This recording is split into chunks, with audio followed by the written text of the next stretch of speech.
A few months ago, I saw a YouTube short from the YouTuber Audio Haze talking about the Babolat Vibrakill, a tennis accessory that can make your guitar sound like it had a rubber bridge, thus saving you hundreds of dollars.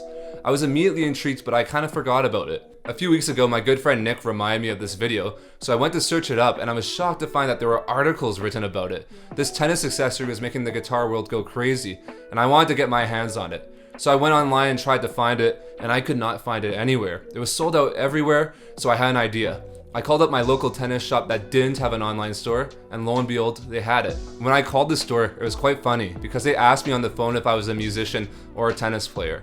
When I told them I was a musician, they laughed and said that Babolat, the company that makes the Vibrakill, had sent out an email to their dealers saying that there was an influx of musicians buying these things, and that they might want to order more for their actual tennis players.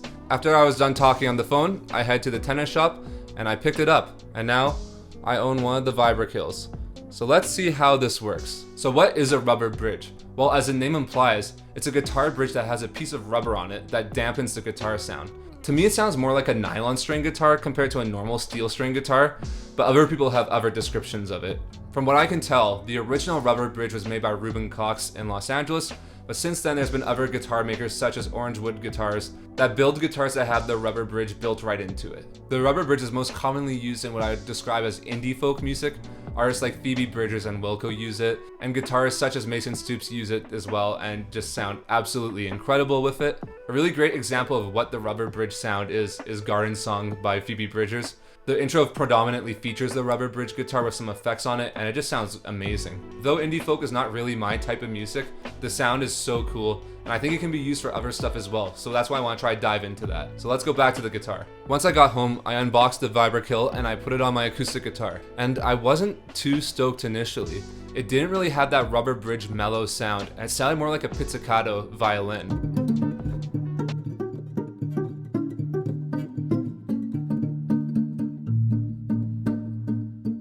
I tuned the guitar down to B standard tuning, and I found that it helped a lot, but it still was too bright.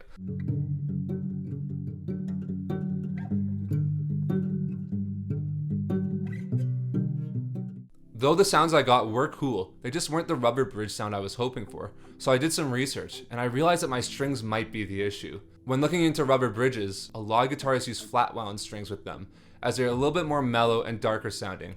I had these Diodario bronze coated strings that were very bright, and I think that's why I was not getting that mellow sound. But I really want my guitar to sound like a rubber bridge guitar. That's why I got this piece.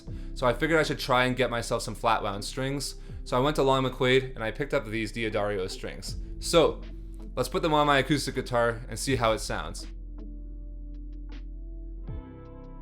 Well, we have an issue. The nut on my guitar fell off. So this could be delayed a little bit. I gotta find some glue to put on this. I wasn't expecting this to happen, but this is a big drag, so technical difficulties. Alright, I just got my guitar back from the shop, and I got the new flat top strings put on the guitar. So let's hear how it sounds now. For this video, I wanted to highlight two genres that the Vibrakill works really great for. The first being the standard indie folk music. Think Phoebe Bridgers, Wilco, Mason Stoops, that kind of stuff. As you'll hear in the context of this little song I recorded, it just works great and it creates an amazing atmosphere.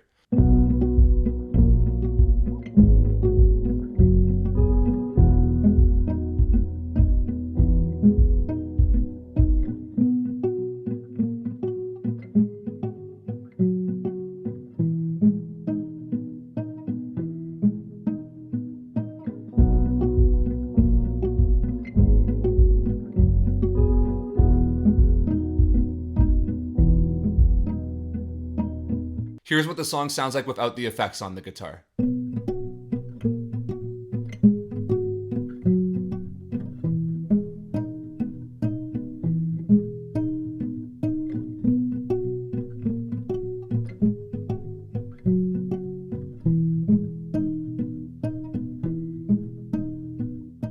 As you hear, it still sounds really cool, and if you're performing live with this, it would still sound really good. My other favorite sound the Vibrakill does is a lo-fi guitar sound. Add in some plugins and effects and you get a really cool textural guitar sound. Check it out.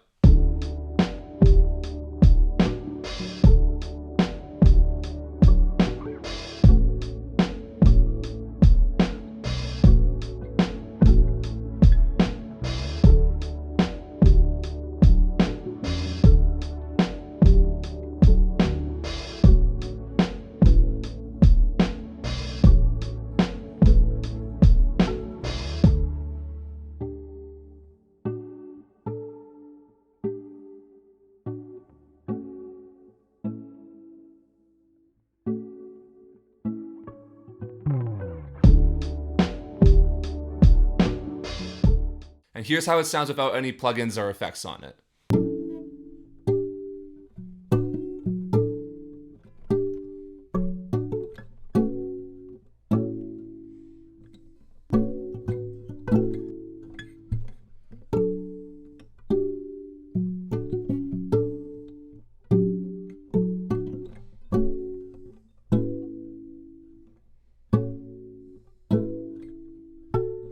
Those two sounds make the Vibrakill worth it to me. They sound so good and they are super inspiring for me to play, which at the end of the day, all I want is to be inspired. If you're using the Vibrakill and you want to get as close as you can to that rubber bridge sound, changing the strings to flat wound strings or the flat top strings I have from Diodario is a must. The flat top strings that I'm using are partially flat wound, but they're not fully flat wound, but they still are much darker than normal strings. Changing the strings on this guitar made such a big difference. To me, it sounds way closer to that rubber bridge sound I was looking for. Personally, I don't think you can go wrong with the Vibrakill. I paid $9 for it, and it has given me so much creativity and inspiration, and it's just been so much fun to mess around with. I'd argue it's one of the best accessories for a guitar, regardless of the price. For roughly $9, you get super close to that rubber bridge guitar sound and save yourself hundreds of dollars. Plus, if you're not vibing with it, you just take it off. It's not permanent, which is really sweet. Does it sound 100% like a rubber bridge guitar? No, but it's okay because you get so close to it and it's still super inspiring. At the end of the day, if you're feeling inspired by the gear that you have, that's all that matters. I genuinely don't have any negative things to say about the Vibrakill. It's awesome and I think everyone should own one. Even if you don't like indie folk music or lo-fi music, I guarantee you can find a use for it. Now I want to hear from you. What do you think about the rubber bridge guitar sound? Do you think it's just a fad, or do you think it's going to stick around for a long time? Have you tried the Vibrakill? Let me know down in the comments below. I really want to hear your opinions on this. Hey, it's Editing Kulji here. I wanted to give a shout out and a thank you to Audio Haze for making the original video about the Vibrakill. Be sure to subscribe and check out his channel. He makes such amazing content, I know you'll love it. If you enjoyed this video, please consider liking it and subscribing to the channel. My goal is to hit 1,000 subscribers by the end of this year, and I think we can do it. Thank you so much for watching, and I'll see you in the next one.